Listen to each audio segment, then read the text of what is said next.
नमस्कार दोस्तों। आज का जो हमारा टॉपिक है 2N3055 ट्रांजिस्टर, जो कि एक एनपीएन ट्रांजिस्टर है। एनपीएन ट्रांजिस्टर है जिसका नंबर है 2N3055। तो इस ट्रांजिस्टर के बारे में बात करेंगे, इसकी वर्किंग, टेस्टिंग और पिन डिटेल।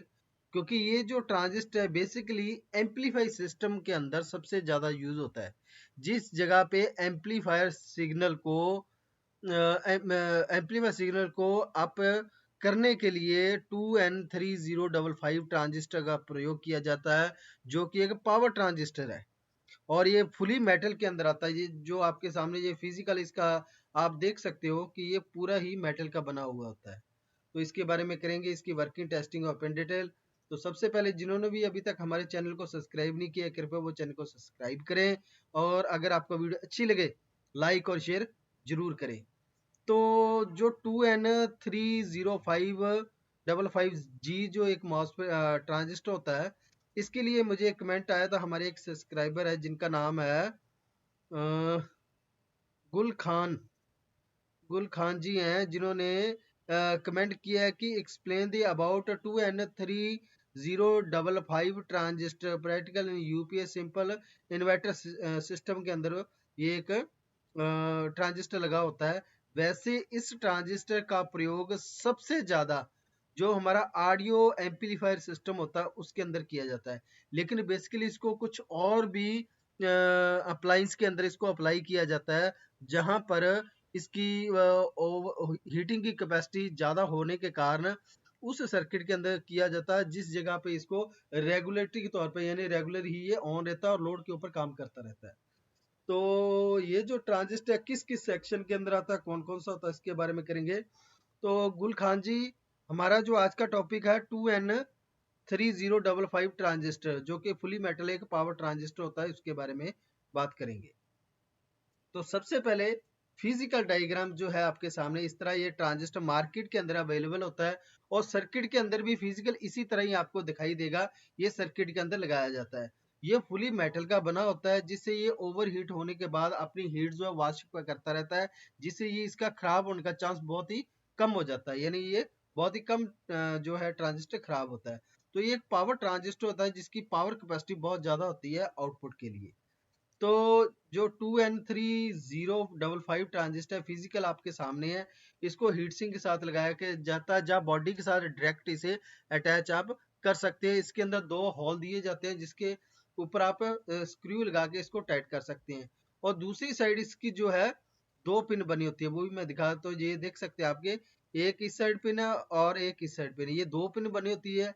जो कि तीसरी पिन होती है वो इसका टॉप जो होता है, जो मेटल का जो बना होता है पूरा पूरा सर्किट, वो इसका तीसरी पिन होती है। तो तीसरी पिन जो होती है वो कलेक्टर पॉइंट होता है। ये आप डायग्राम के अंदर देख सकते हैं इस ट्रांजिस्टर को। ये जो कलेक्टर पॉइंट होता है, ये टॉप है जो इसका, यानी मीन से ये पूरा पूरा जो मेटल है पूरा पूरा बना हुआ, ये इसका कलेक्टर पॉइंट है। यानी तो इस बॉडी को पूरे हम कलेक्टर के रूप में यूज करते हैं। ये कलेक्टर पॉइंट है। और बेस पॉइंट पिन नंबर एक होती है इस साइड बेस पॉइंट, और अमीटर पॉइंट जो होता है वो होती है पिन नंबर दो अमीटर पॉइंट। तो इस तरह ये ट्रांजिस्टर का बेस, कलेक्टर और अमीटर होता है। ये आपके सामने फिजिकल इसका डायग्राम बता दिया मैंने।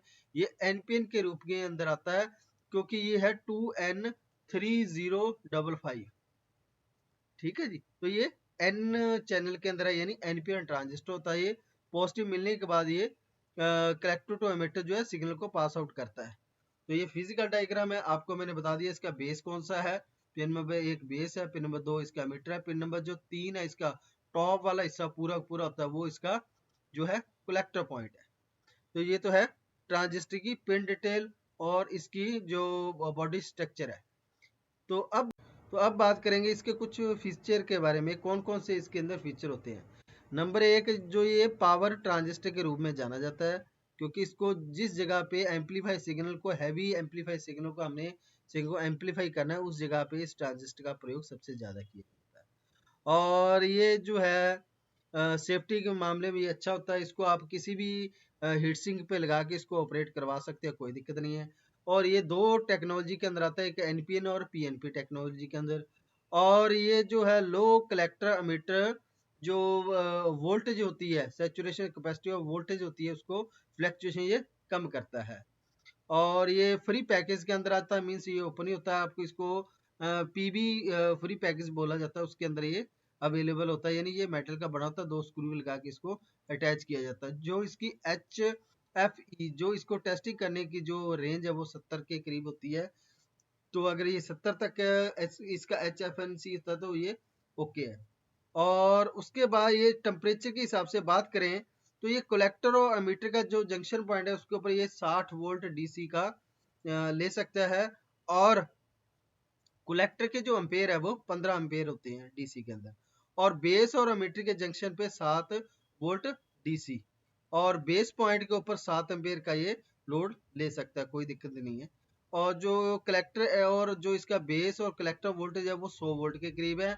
और ऑपरेटिंग टेम्परेचर वोल्ट जो है इसका वो सबसे बढ़िया है, क्योंकि इसका जो माइनस के अंदर है वो -65 डिग्री और प्लस के अंदर 200 डिग्री, यानी ये 200 डिग्री तक भी अगर गर्म हो जाता है तो भी ये खराब नहीं होता है। बाकी जो आपने कंपोनेंट देखे हैं वो 100 डिग्री या हाईएस्ट 150 डिग्री तक होता है। उसके ऊपर जाने के बाद जब वो ट्रांजिस्टर इतना ओवर हीट हो जाता है तो वो खराब हो जाता है। लेकिन इसकी जो टेम्परेचर कैपेसिटी है हाई के तौर पे वो 200 डिग्री तक है। तो इसलिए इसको एम्पलीफाई सिस्टम के अंदर सबसे ज्यादा यूज किया जाता है। और इसकी जो वाटेज कैपेसिटी है 115 वाट तक का एक ट्रांजिस्टर का लोड होता है। अगर जितने आप बढ़ाते जाओगे उतने वाटेज कैपेसिटी इसकी बढ़ती जाती है। अब बात करेंगे इसको किस अप्लायंस के अंदर यानी कौन कौन से सेक्शन के अंदर हम इसे यूज कर सकते हैं। नंबर 1, पावर स्विचिंग सर्किट के अंदर, यानी स्विचिंग यहाँ पे हो रही है पावर सेक्शन के अंदर, जैसे आपका इन्वर्टर है, यूपीएस है, उसके अंदर इसको यूज कर सकते हैं, कोई दिक्कत नहीं। दूसरा नंबर है एम्पलीफाई सर्किट के अंदर, यानी एम्पलीफायर अगर आप बना रहे हो तो इसके उसके अंदर भी इस ट्रांजिस्टर का प्रयोग करके आप सर्किट को एम्पलीफाई कर सकते हो। और जो पीडब्ल्यूएम इसकी एप्लीकेशन है, पीडब्ल्यूएम इसकी एप्लीकेशन होती है, यानी पल्स बाई पल्स ये हाई और लो के लिए काम में लिया जाता है। रेगुलेटर सर्किट के अंदर भी आप इसका प्रयोग कर सकते हैं, रेगुलेटर सिस्टम के अंदर लगा के आप वोल्टेज को रेगुलेट कर सकते हैं। स्विच मोर पावर सप्लाई यानी एसएमपीएस के अंदर भी इस ट्रांजिस्टर का प्रयोग करके आप एसएमपीएस यूज या बना सकते हैं। और सिग्नल एम्पलीफाई यानी सिग्नल को एम्पलीफाई करने के लिए भी इसी ट्रांजिस्टर का प्रयोग कर सकते हैं सिग्नल को एम्पलीफाई करने के लिए। तो ये तो है कुछ इसके जो फीचर्स हैं। अब बात करेंगे इसको सर्किट के अंदर किस तरह लगा के इसको यूज में लिया जाता है। तो इसके अंदर ज्यादा कोई वो मैंने सर्किट इसका हैवी नहीं लिया है, तो बिल्कुल मैं आपको सर्किट बता देता हूँ किस तरह इसका सर्किट काम कर रहा है। तो इसके अंदर जो है इसका अमीटर पॉइंट है वो नेगेटिव के साथ जोड़ा गया है, यहाँ पे नेगेटिव सप्लाई दी गई है। और जो कलेक्टर पॉइंट है यानी मोटर है एक लगाएगी, उसके ऊपर पॉजिटिव यहाँ पे दे दी गई है, इस साइड पे नेगेटिव सप्लाई चाहिए। तो नेगेटिव सप्लाई ये किस तरह पास आउट करता है, जब इसके बेस के ऊपर इस ट्रांजिस्टर के बेस के ऊपर पॉजिटिव का 5 वोल्ट से ट्रिगर दिया जाता है पॉजिटिव का, यानी इसके बेस के ऊपर पॉजिटिव का जब ट्रिगर दिया जाएगा तो अमीटर कलेक्टर जंक्शन जो है वो ऑन हो जाता है, यानी अटैच हो जाता है, जिससे क्या है मीटर वाले वोल्ट कलेक्टर पॉइंट पे आएंगे, यानी इसके नेगेटिव मोटर के नेगेटिव टर्मिनल पर, जिससे मोटर क्या ऑन हो जाए। तो ये बिल्कुल सिंपल सा तरीका है, जैसे हमारा नॉर्मल एनपीएन ट्रांजिस्टर काम करता है उसी हिसाब से ये एनपीएन ट्रांजिस्टर काम करता है। बेस के ऊपर पॉजिटिव सप्लाई के मिलने के बाद ये अपना फंक्शन शुरू करता है, यानी ये पॉजिटिव सप्लाई से ऑन होगा और एमिटर टू कलेक्टर जंक्शन जोड़ने के बाद ये सप्लाई को पास आउट कर देगा। तो इस तरह ये सर्किट के अंदर यूज होता है। अब बात करेंगे इसको चेक करने का मेथड क्या है। तो अगर ये खराब हो जाए तो किस तरह चेक करोगे उसके बारे में बात करेंगे। तो इसको चेक करने के लिए आपको क्या करना पड़ेगा, तो ये सर्किट ले लेते हैं। ये देखिए जो इसकी पिन नंबर 1 है ये बेस पॉइंट है, इसके ऊपर आपने रेड प्रोब लगानी है, मल्टीमीटर को आपने बीप की रेंज के अंदर सेट करना है। मल्टीमीटर को बीप की रेंज में आप सेट कीजिए। उसके बाद रेड प्रोब को आपने पिन नंबर 1 के ऊपर लगाना है, रेड प्रोब को पिन नंबर 1 के ऊपर लगाना है। और ब्लैक प्रोब जो हमारी है, ब्लैक प्रोब को पिन नंबर 2 पे लगानी है। ठीक है जी। अगर वैल्यू आपकी लगभग 500 के करीब या 550 के करीब आती है तो ये ओके है। उसके बाद पिन नंबर 2 से वो ब्लैक प्रोब हटाएंगे और जो इसकी जो मेटल की ये पूरी बॉडी बनी है किसी साइड भी आप इसको टच करवा के इसका कलेक्टर पॉइंट चेक कर सकते हैं, क्योंकि इसका जो पूरा कलेक्टर पॉइंट होता है वो इसी के ऊपर बना होता है बॉडी के साथ। तो जब इसके आप कलेक्टर इसके किसी भी हीट सिंक यानी टॉप वाले हिस्से में कहीं पे भी आप मल्टीमीटर की प्रोब लगाएंगे तो आपकी वैल्यू लगभग 500 के करीब आएगी, यानी 550 से 500 के करीब वैल्यू आनी चाहिए। तो ये आपका ट्रांजिस्टर जो है ओके है। अगर वैल्यू आपकी 150, 200, 50, 60 या 20 आ रही है तो ये ट्रांजिस्टर आपका खराब है। तो इस तरह इस ट्रांजिस्टर को आप चेक कर सकते हैं कि ये ट्रांजिस्टर खराब है या सही है। अब बात करेंगे इस ट्रांजिस्टर के कुछ इक्वल नंबर यानी और अल्टरनेटिव नंबर कौन कौन से होते हैं उसके बारे में थोड़ा सा बात करेंगे।